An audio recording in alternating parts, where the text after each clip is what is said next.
जय श्री कृष्णा दोस्तों। आज मैं आप सभी को एक कहानी सुनाने जा रही हूँ। अगर मेरी कहानी आप सभी को अच्छी लगे तो मेरे चैनल को सब्सक्राइब करें, वीडियो को लाइक करें और शेयर करें। एक गांव में एक लड़का अपनी माँ के साथ रहता था। सब उसे बुद्धू कहकर पुकारते थे, जबकि उसकी माँ ने उसका नाम बुद्धिराम रखा था। जब वह छोटा ही था तभी उसके पिता का देहांत हो गया था। बेचारी माँ दूसरों के खेत में मेहनत मजदूरी कर कर उसे पाल रही थी। वह लड़का अपनी माँ के कष्टों को समझता था और किसी तरह इन कष्टों से अपनी माँ को छुटकारा दिलाकर उसे सुख देना चाहता था। अब उसके दाढ़ी मूंछ उगनी शुरू हो गई थी। उसने अपनी माँ से कहा कि अब आप आराम करो, मैं मेहनत करूँगा। माँ ने कहा कि इस मजदूरी में घर का गुजारा आगे कैसे होगा? तेरी शादी भी करनी है, कौन गरीब को लड़की देगा? तब उसने अपनी माँ से कहा कि मैं कल कुछ कोशिश करके धन कमाने दूसरे गांव जाऊँगा। अगले दिन माँ ने 4 रोटियां सेक कर एक पोटली में बांधकर और एक बोतल में पीने के लिए पानी देकर उसे विदा किया।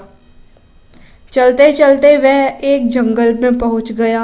उसे भूख लगने लगी तो उसने 2 रोटी खा ली, थोड़ा पानी पी लिया और बची रोटियां और पानी की बोतल को लेकर एक पेड़ पर चढ़कर ऊंचाई पर पोटली बांध आया। फिर वहीं पेड़ के नीचे लेटकर सो गया। तभी उस जंगल में से एक घुड़सवार रास्ता भटककर वहीं आ पहुंचा। जब उसने लड़के को बेफिक्र होकर सोते देखा तो उसे जगाया और उससे रास्ता पूछते हुए कहने लगा कि बहुत प्यास लगी है, क्या पीने के लिए यहाँ पानी मिल सकता है? तब बुद्धिराम ने कहा कि वो पेड़ के ऊपर देखो, पानी के लिए पीने के लिए पानी और खाने के लिए रोटियां दोनों मिलेंगी, पर तुम्हें खुद चढ़कर लाना होगा। भूखे प्यासे घुड़सवार ने पेड़ से अपना घोड़ा बांधा और पेड़ पर चढ़ने लगा। जब वह आधी ऊंचाई तक पहुंच गया तब बुद्धिराम ने उसका घोड़ा खोल लिया और उसे सहलाने लगा। घुड़सवार ने चिल्लाकर कहा, मेरा घोड़ा क्यों खोल रहे हो? तो जवाब दिया कि भाई मैं गरीब आदमी हूँ, जरा घोड़ा देख रहा हूँ। फिर जब घुड़सवार और ऊंचाई पर पहुंच गया तो वह लड़का उस घोड़े पर सवार हो गया। घुड़सवार ने फिर कहा, तुम इस पर सवार क्यों हो रहे हो? लड़के ने कहा कि भाई गरीब आदमी हूँ, कभी घोड़े की सवारी नहीं की, तो बस जरा वही करके देख रहा हूँ। घुड़सवार निश्चिंत होकर पोटली खोलने लगा कि उसने घोड़े को दौड़ा दिया। बुद्धिराम घोड़े पर बैठा आगे बढ़ता हुआ एक गांव की सीमा के पास पहुंचा। वहां उसने एक बूढ़ी अम्मा को देखा। वो अपनी पोती के साथ जाती दिखाई दी। वह घोड़े से उतरकर उनके साथ साथ चलने लगा। बूढ़ी दादी से उसने पूछा कि तुम दोनों कहाँ जा रही हो? बूढ़ी ने अपने गांव का नाम बताकर कहा कि बेटा तुम कहाँ जा रहे हो?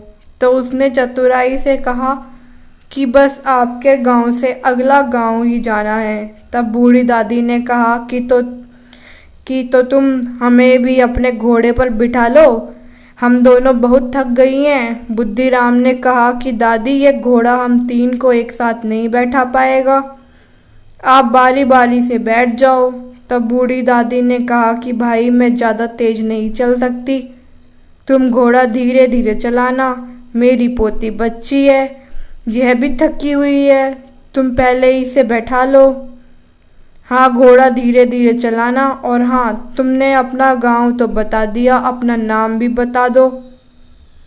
पोती को घोड़े पर बैठाते हुए वह हंसकर बोला, दादी मेरा नाम न पूछो, मुझे बताने में शर्म आती है। घोड़े पर पोती के साथ बैठकर बुद्धिराम धीरे धीरे घोड़ा चला रहा था और बूढ़ी दादी से बातें भी करता जा रहा था।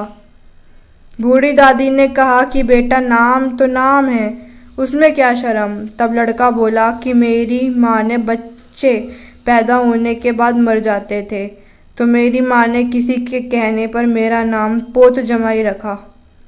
यह कहकर उसने घोड़ा दौड़ा लिया। बूढ़ी दादी सबसे कहने लगी, पोत जमाई मेरी पोती को घोड़े पर बैठाकर भागकर ले गया। तो सब उसे ही पागल कहने लगे। पोती को पोत जमाई ले गया तो शोर मचाने की क्या बात है, बुढ़िया पागल हो गई। पोती को पोत जमाई तो लेकर जाएगा ही। बुद्धिराम उस लड़की के साथ घूमते हुए आगे बढ़ रहा था कि एक झोपड़ी में से मालपुओं की सौंधी खुशबू उसकी नाक में आई। उसने लड़की से कहा, मालपुआ खाओगी? उसने कहा, हाँ, बहुत अच्छी महक आ रही है, लेकिन कोई हमें क्यों देगा? बुद्धिराम ने कहा, तुम अब चुप रहना और मेरी बुद्धि का कारनामा देखना।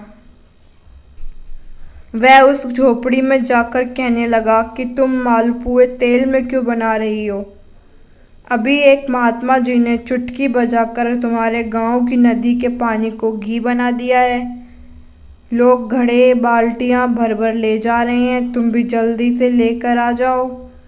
जादू का असर पता नहीं कब खत्म हो जाए, जल्दी करो। वह महिला उसे अपनी झोपड़ी में छोड़कर नदी की तरफ तेजी से घी लेने चल दी।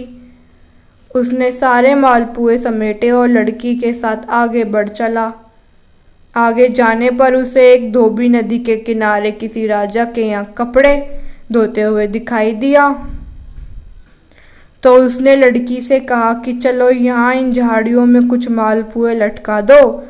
उसने मालपुए झाड़ियों के कांटों में फंसा दिए। फिर धोबी के पास जाकर मालपुए खाने लगे और धोबी ने कहा कि भाई तुम थोड़ा आराम कर लो, देखो वहाँ कितने स्वादिष्ट मालपुए लटक रहे हैं, तुम भी खा लो।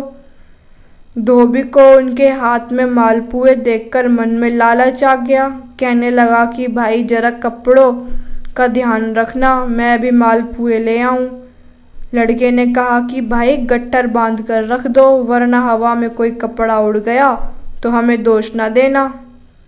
धोबी गट्टर बांधकर मालपुए लेने चला गया। लड़के ने कपड़ों का गट्ठर उठाकर घोड़े के पीठ पर रख दिया, लड़की को बैठाया और घोड़े को दौड़ाकर अपने घर पहुंच गया। वहां उसकी माँ इतनी सुंदर बहू पाकर बहुत खुश हुई। उन कपड़ों के गट्ठर से उसने कपड़े बेचने का व्यवसाय शुरू कर लिया। लड़की भी इतना बुद्धिमान पति पाकर खुश थी। सब गांव वाले भी उसकी बुद्धि का लोहा मान गए थे और सब आदर से उसे बुद्धिराम कहकर पुकारने लगे। इस कहानी से हमें ये सीख मिलती है, बुद्धि से ही परेशानी का हल निकल सकता है। अनजान व्यक्ति पर कभी भरोसा नहीं करना चाहिए। तो दोस्तों, आप सभी को मेरी कहानी कैसी लगी मुझे कमेंट में ज़रूर बताएं और मेरे चैनल को सब्सक्राइब करें, वीडियो को लाइक करें और शेयर करें। धन्यवाद।